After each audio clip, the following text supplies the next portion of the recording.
Good evening, I'm Greg Floyd. And I'm Dory Marlin. At least 4 local families are finding new places to call home tonight after their landlord didn't pay the water bill. Brendan Lewis spoke with the residents and the landlord tonight. Brandon, I guess you found out that the landlord didn't pay that water bill all year long. Well, Greg, that's what the city's telling us. They say they had to turn off the water because he didn't pay. That then makes the apartments uninhabitable by city standards, forcing the tenants to move within just 3 days. Normally right now I'd be able to do my dishes, but as you can see, there's no water. Alyssa Welsh and her 2 children woke up without water. Despite paying her bills on time, her landlord wasn't paying the building's water bill, so the city shut it off. It's uncalled for, and it's not the doing by us, it's the doing by Greg. Her landlord is Greg Massengale, who owns at least 4 buildings in Troy.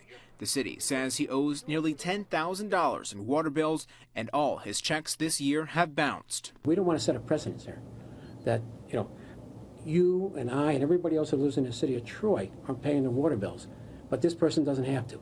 That's not right, and that's where we're holding him to. The city also shut off the water last month, but turned it on at the request of the mayor when Massengale met with city leaders.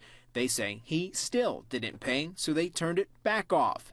They say Massengale turned it back on himself before sending them yet another check, which also bounced. Yes, and that was done in disparity because I didn't want my families to be without water.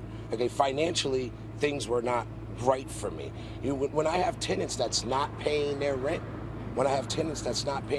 it's very difficult to pay my bills. But that didn't sit well with the tenant's ally, City Councilwoman Anastasia Robertson. Can they come to your house tonight and sleep? Absolutely, if they needed to. Yes. Be good. You stay here with no water and let them move in your house.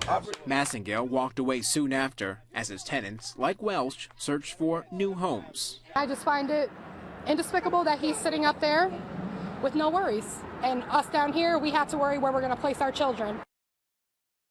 Troy Housing provided emergency assistance to the families. Welsh says she's staying with relatives tonight and will move later this week.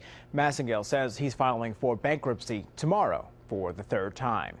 Brandon Lewis, CBS 6 News.